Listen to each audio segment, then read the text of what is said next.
Hello ಎಲ್ಲರಿಗೂ ನಮಸ್ಕಾರ. ನನ್ನ ಕಾಲ್ಪನಿಕ ಕಥಾಲೋಕ ಯೂಟ್ಯೂಬ್ ಚಾನಲ್ಗೆ ಸ್ವಾಗತ. ಇನ್ನು ಯಾರೆಲ್ಲ ಸಬ್ಸ್ಕ್ರೈಬ್ ಆಗಿಲ್ವೋ ಬೇಗ ಸಬ್ಸ್ಕ್ರೈಬ್ ಆಗಿ, ಹಾಗೆ ಮುಂದಿನ ಅಪ್ಡೇಟ್ಸ್ ಗಳಿಗಾಗಿ ಬೆಲ್ ಐಕಾನ್ ಅನ್ನು ಒತ್ತುವುದು ಕಮೆಂಟ್ ಮಾಡೋದು ಮರೆಯದಿರಿ. ಮಿಸ್ಟರ್ ಸೂಪರ್ ಸ್ಮಾರ್ಟ್, ಬನ್ನಿ ಮಾತಾಡಬೇಕು ಕರೆತಳು. ನಗುತ್ತಾ ಹೂ ಕುಟ್ಟುತ್ತಾ ಹಿಂಬಾಲಿಸಿದ. ಮೇಡಮ್ ಯಾಕಪ್ಪ ಇವನನ್ನು ಕರೆದಿದ್ದು? ನಾಳೆ ಕೊಡೋ ಕಿಸ್ಟಿಲ್ ಈಗಲೇ ಮುಗಿಸ್ಕೋತಾನ ಹೇಗೆ? ಕರಿಯ ಕೂಡ ಹಿಂಬಾಲಿಸಿದ. ಅಯ್ಯೋ, ಸೆಕ್ಯೂರಿಟಿ ಶೌರ್ಯನ್ ಕೂಡ ಬಿಟ್ಕೊಡಲ್ವ ಈ ರಾಕ್ಷಸಿ? ಕನ್ನಿಕಾ ಗೊಂದಲದಲ್ಲಿ ಹಿಂಬಾಲಿಸಿದ್ಲು. ಮುಂದೆ ಏನು ಮಿಸ್ ಇವೋ, ನಮ್ಮನ್ನು ಕರೆದು ಮಾತಾಡ್ತಿದ್ದೀರಾ? ಕೇಳಿದ ಶೌರ್ಯ. ಹೌದು, ಕೆಲಸ ನಿನ್ನಿಂದಲೇ ಆಗಬೇಕು ಅದಕ್ಕೆ ಎಂದು ಸಿಡಿಲಿನ ಉತ್ತರ ಕೊಟ್ಲು ಸಾಕ್ಷಿ. ಅದೇ ಅಂದ್ಕೊಂಡೆ, ಹೇಳಿ ಎಂದು ಕೇಳಿದ. ನನಗೆ ಒಬ್ಬರ ಮೇಲೆ ಅನುಮಾನ ಇದೆ. ಸಿದ್ಧಾರ್ಥ್ ರಾವ್ ಅಂತ ಹೆಸರು. ಅವನು ನನ್ನ ತಂದೆಯ ಅಕ್ಕನ ಮಗ.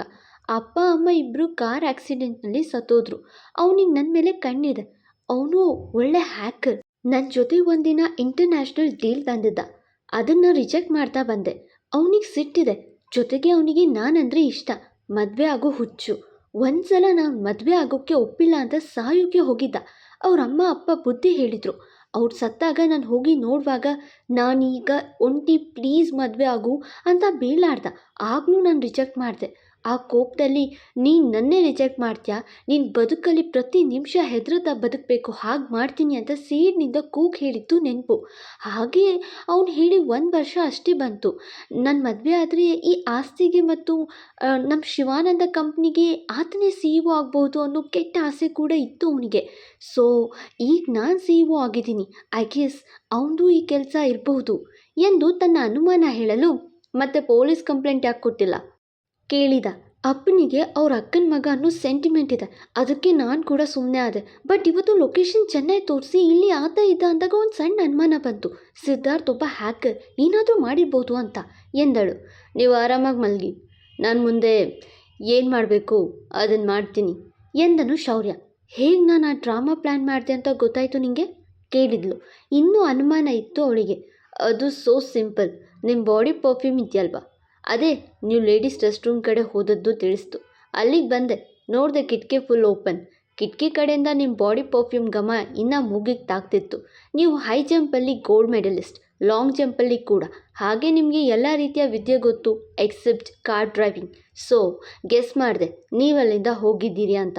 ಕೆಳಗಡೆ ಬಂದು ಕಾರ್ ತೊಗೊಂಡು ಸೀದಾ ಒಂದೇ ರೂಟ್ ದೂರದಲ್ಲಿರೋ ಆ ಬೀಚ್ ಕಡೆಗೆ ಬಂದೆ. ಯಾಕಂದರೆ ನೀವು ಈ ಸೈಕಲ್ ಗ್ಯಾಪಲ್ಲಿ ಇನ್ನೂ ಹೆಚ್ಚು ದೂರ ಹೋಗಿರೋಕ್ಕೆ ಚಾನ್ಸ್ ಇಲ್ಲ. ಅದು ಅಲ್ಲದೆ ತಮ್ಮ ಮೊಬೈಲ್ ಸ್ವಿಚ್ ಆಫ್ ಆಗಿತ್ತು ಬೀಚ್ ಕಡೆ ಹೋದ್ಮೇಲೆ. So my guess was right. ನಾನು ಅಲ್ಲಿಗೆ ಬಂದಾಗ ನೀವು ಬಿಡಿ ನನ್ನ ಅಂತ ಯಾವಾಗ ರೌಡಿಗಳಿಗೆ ಮರ್ಯಾದೆ ಕೊಟ್ಟರೋ ಆಗಲೇ ಗೊತ್ತಾಯಿತು ಇದು ಡ್ರಾಮಾ ಅಂತ. ಸೆಕ್ಯೂರಿಟಿ ಹೆಡ್ಗೆ ಕೊಡದ ಮರ್ಯಾದೆ ಆ ರೌಡಿಗಳಿಗೆ ಯಾಕೆ ಕೊಡ್ತೀರಾ ಎಂದವನ ಮಾಹಿತಿ ಕೇಳಿ ಗ್ರೇಟ್ ಎಂದು ಬೆನ್ನು ತಟ್ಟಿ ನಗುತ್ತಾ ಹೋದಳು. ಅವಳ ನಗು ನೋಡಿದ ಕರಿಯ, ಮೇಡಮ್ ಹಳ್ಳಕ್ಕೆ ಬಿದ್ದರು ಅನ್ಸುತ್ತೆ ಎಂದ್ಕೊಂಡ್ರೆ ಸೆಕ್ಯೂರಿಟಿ ಕೂಡ ಮೇಡಮ್ಗೆ ಬಿದ್ದ ಅನ್ಸುತ್ತೆ ಎಂದ್ಕೊಂಡ್ಳು ಕನ್ನಿಕಾ. ಮಾರನೇ ದಿನ ಎಂದಿನಂತೆ ಆಫೀಸಿಗೆ ಹೊರಟವಳ ನೋಡುತ್ತಾ ಬ್ಯೂಟಿ ವಿತ್ ಟ್ಯಾಲೆಂಟ್ ಎಂದು ಪ್ರಶಂಸಿಸುತ್ತಾ ನೋಡ್ತಿದ್ದ ಶೌರ್ಯ.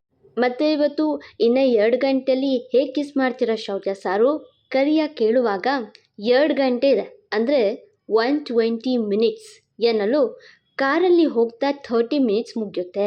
ಮೇಡಮ್ ಆಫೀಸ್ ಒಳಗಡೆ ಹೋದ್ಮೇಲೆ ಕೇಳ್ ಕಥಮ್ ಎನ್ನುತ್ತಾನೆ ಕರಿಯ. ನಮಗೆ ಸೆಕೆಂಡ್ ಸಾಕು ಕೊಡೋಕ್ಕೆ ಎನ್ನುತ್ತಾ ನಕ್ಕನು ಶೌರ್ಯ. ಆದರೆ ಮೇಡಮ್ ಕೊಡು ಅನ್ಬೇಕು ತಾನೇ ಕರಿಯ ಹೇಳುವಾಗ, ಜಸ್ಟ್ ವೈಟ್ ಆ್ಯಂಡ್ ವಾಚ್. ಅವಳ ಕೆಂಪು ಬಣ್ಣದ ಆ್ಯಂಕಲ್ ಲೆಂತ್ ತನಕವಾಗಿದ್ದ 1 ಪೀಸ್ ನೋಡಿ, ಏನು ರೆಡ್ಡಲ್ಲಿ ಭಾರಿ ಮಿಂಚಿಂಗ್ ಎಂದು ಅವಳಿಗಷ್ಟೇ ಕೇಳಿಸುವಂತೆ ಹೇಳಿದ.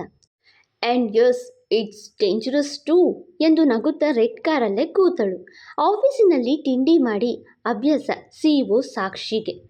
ಗಾರ್ಡನ್ ರೀತಿಯ ಆವರಣದಲ್ಲಿ ಒಂದು ಪುಟ್ಟ ಟೇಬಲ್, ಅದರ ಸುತ್ತ ಕನ್ನಿಕಾ, ಸಾಕ್ಷಿ ಹಾಗೆ ಶೌರ್ಯ ಮತ್ತು ಕರಿಯ 4 ಕೂತಿದ್ರು.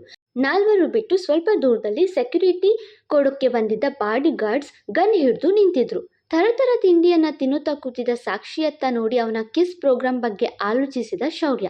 ಹಾಗೆ ತಿಂಡಿ ಮಾಡ್ತಾ ಕೂತಿದ್ದವಳ ನೋಡಿ ಏನೋ ಹೇಳುವಂತೆ ನಟಿಸುತ್ತಿದ್ದ ಶೌರ್ಯ. ಏನದು ಕೇಳಿದ್ಲು. ಏನಿಲ್ಲ ಮಿಸ್ ಇವು ಎಂದವನ ನೋಡಿ, ಈಗೇನು ಸ್ಕೆಚ್ ಹಾಕ್ತಾವನೋ? ಓ ಕಿಸ್ ಪ್ರೋಗ್ರಾಮ್ ಅನ್ಸುತ್ತೆ ಎಂದುಕೊಂಡ ಕರಿಯ. ಏನದು ಹೇಳು ಎಂದವಳ ಮಾತಿಗೆ, ಅಲ್ಲಿ ಕಾಣ್ತಿದೆ ಅಲ್ವಾ ಆ ಫ್ಲವರ್, ಅದು ನಿಮಗೆ ಅಣಗಿಸುತ್ತಾ ಎಂದು ಕೇಳ್ದ. ಅದೊಂದು ಪಿಂಕ್ ಬಣ್ಣದ ಹೂವು. ಮರದ ಇಳಿಜಾರಿನ ಎಳೆಯ ಮಧ್ಯದಲ್ಲಿ ಕಾಣಿಸ್ತಿತ್ತು. 6 ಅಡಿ ಮೀರಿದ ಎತ್ತರದಲ್ಲಿ ಕಾಣ್ತಿತ್ತು. ವೈ ನಾಟ್ ಎಂದಳು. ಹೀಲ್ಸ್ ತೆಗೆದ್ರೆ ಎಟಕಿಸುತ್ತಾ ಕೇಳಿದಾಗ ಕನ್ನಿಕಾ ಮೇಡಮ್ಗೆ ಎಟ್ಸೋದಿಲ್ಲ ಎಂದು ನಕ್ಕಳು. ಕನ್ನಿಕಾ ಎಂದು ರೇಗಲು ಸಾರಿ ಮಾಮ್ ಎಂದು ಸುಮ್ಮನಾದಳು. ನಂತರ ಹಲೋ ನಾನು ಆ ಫ್ಲವರ್ ತಂದರೆ ವಿತೌಟ್ ಹೀಲ್ಸ್ ಕೇಳಿದ್ಲು ಸಾಕ್ಷಿ ಎದ್ದು ನಿಂತು. ಬೇಡ ಬಿಡಿ ಸುಮ್ಮನೆ ಅವಮಾನ ಎಂದವನ ಮಾತಿಗೆ ರೇಗಿ ಹೋಗಿ ಒಂದೇ ಜಂಪ್ ಮಾಡಿ ಫ್ಲವರ್ ತಂದು ಕೈ ಕೊಟ್ಟು ತಗೋ ಎಂದಾಗ ನೀವು ಸೂಪರ್ ಮಿಸ್ ಸಿಒ ಗ್ರೇಟ್, ಆದರೆ ಈಗ ನೀವು ನನಗೆ ಯಾವ ಚಾಲೆಂಜ್ ಕೊಡಬಾರ್ದು ಮಿಸ್ ಸಿಒ ಬೇಕೆಂದೇ ಕೇಳಲು ಕೊಟ್ಟೇ ಕೊಡ್ತೀನಿ ಎಂದು ಸುತ್ತಮುತ್ತ ನೋಡ್ತಿದ್ಲು. ಅಲ್ಲೇ ನಾಯಿ ಮರಿ ಇದೆ ಅದಕ್ಕೆ ಕಿಸ್ ಮಾಡು ಅಂತ ಮಾತ್ರ ಹೇಳಬೇಡಿ ಎಂದು ಅವನೇ ಟಾಸ್ಕ್ ಹೇಳಿದ.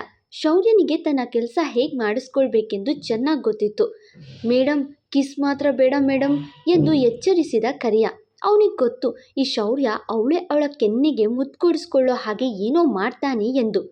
ಹೌದು ಮಿಸ್ ಇವು ಪ್ಲೀಸ್ ನನಗೆ ಕಿಸ್ ಕೊಡೋದೆಲ್ಲ ಆಗ್ಬರಲ್ಲ, ನಾನು ತುಂಬ ಡೀಸೆಂಟ್ ಎಂದ ಶೌರ್ಯನ ನೋಡಿ. ಆಯಿತು ನೀನು ನಾಯಿಗೆ ಕಿಸ್ ಕೊಡಬೇಡ, ಇಲ್ಲಿ ನಿಂಗೆ ಯಾವ ಪ್ರಾಣಿ ತುಂಬ ಮುದ್ದಾಗಿದೆ ಅನಿಸುತ್ತೋ ಅದು ಕೊಡು. ಅಲ್ಲಿ ಮೊಲ ಇದೆ, ಇಲ್ಲಿ ಕ್ಯಾಟ್ ಇದೆ, ಅಲ್ಲಿ ನೋಡು ಹಾರ್ಸ್ ಕೂಡ ಇದೆ, ನಿಂಗೆ ಯಾವುದು ಓಕೆ ಅದಕ್ಕೆ ಕೊಡು ಎನ್ನುತ್ತಾಳೆ ಸಾಕ್ಷಿ. ಸಾಕ್ಷಿ ಸಾಕು ಪ್ರಾಣಿಗಳ ಪ್ರೇಮಿ.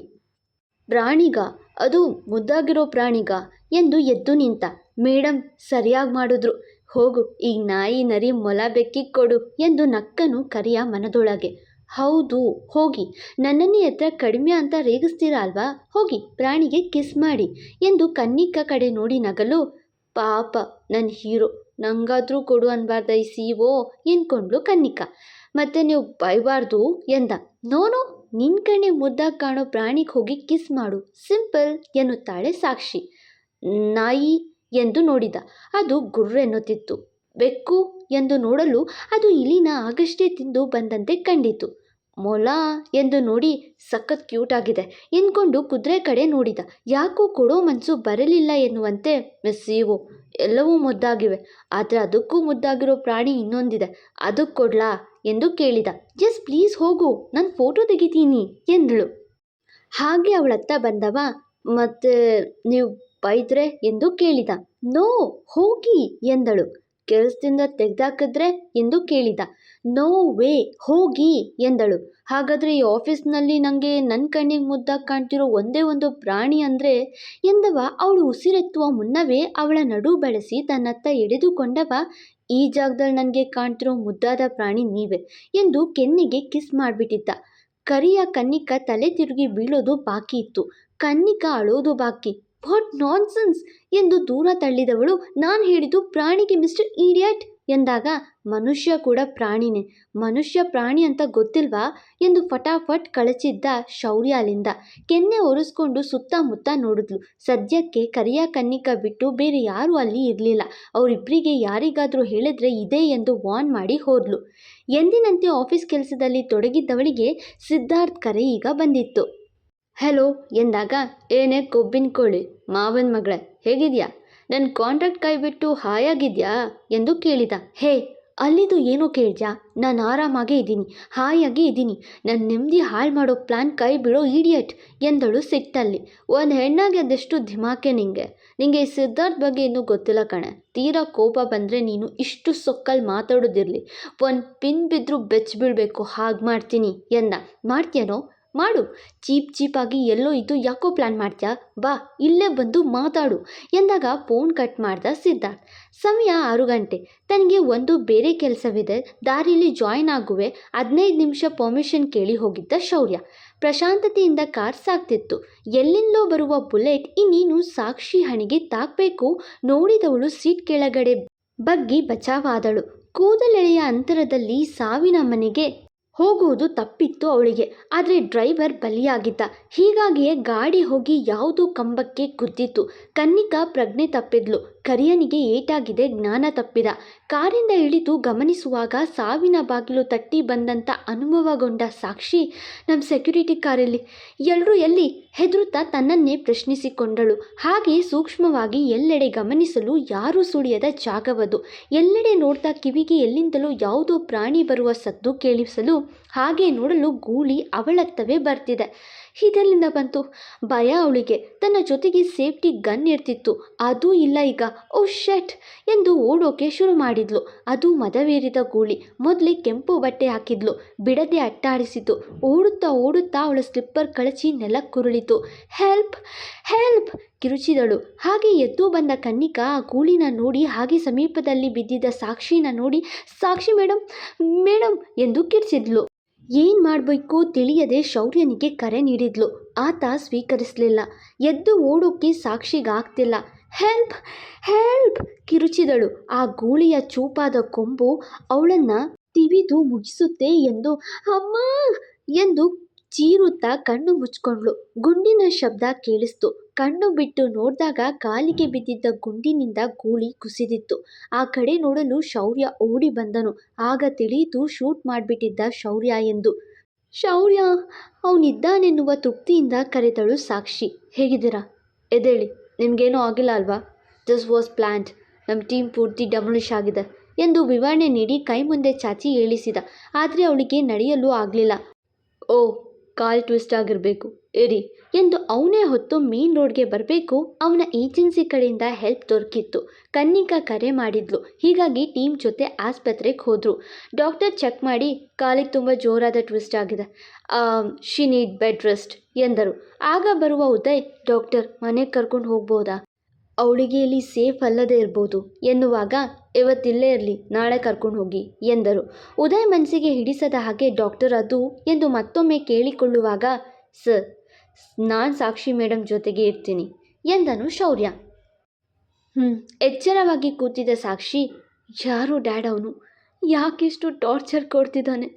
ಈ ಥರ ಒಂದು ನಿಮಿಷಕ್ಕೂ ಸಾಯೋಕ್ಕಾಗಲ್ಲ ಡ್ಯಾಡ್, ಅದ್ರ ಬದಲು ಒಂದೇ ಸಲ ಸಾಯೋದು ಬೆಸ್ಟ್ ಎಂದು ಅತ್ತಳು. ಸಾಕ್ಷಿ, ಏನೂ ಆಗಲ್ಲ, ಕಮಿಷನರ್ ಬಳಿ ಮಾತಾಡಿದ್ದೀನಿ, ಅವರು ಸೀಕ್ರೆಟ್ ಏಜೆಂಟ್ನ ಅರೇಂಜ್ ಮಾಡ್ತಾರೆ, ಇನ್ನು ಮುಂದೆ ಅವರಿಂದ ಆ ಈಡಿಯಟ್ ಸಿಕ್ಕಾಕೊಳ್ಬೇಕು ಎನ್ನುವಾಗ, ಡ್ಯಾಡ್ ನನಗನ್ಸುತ್ತೆ ಇದು ಸಿದ್ಧಾರ್ಥ್ ಕೆಲಸ, ಮಧ್ಯಾಹ್ನ ಫೋನ್ನಲ್ಲಿ ನಾನು ನೆಮ್ಮದಿ ಹಾಳು ಮಾಡ್ತೀನಿ ಅಂದ, ಈಗ ಹೀಗಾಗಿದೆ ಎನ್ನಲು, ನಾನಿದನ್ನು ಸಹ ಅವರಿಗೆ ತಿಳಿಸುವೆ, ಡೋಂಟ್ ವರಿ ಎಂದರು. ಅವ್ರು ಸ್ವಲ್ಪ ರೆಸ್ಟ್ ಮಾಡಲಿ ಎಂದ ನರ್ಸ್ ಮಾತಿಗೆ ಬೆಲೆ ಕೊಟ್ಟು, ಹುಷಾರು ಸಾಕ್ಷಿ, ಶೌರ್ಯ ಇಲ್ಲೇ ಇರ್ತಾರೆ, ನೀನು ಹೆಲ್ಪ್ ತಗೋ ಎಂದು ಹೋದರು.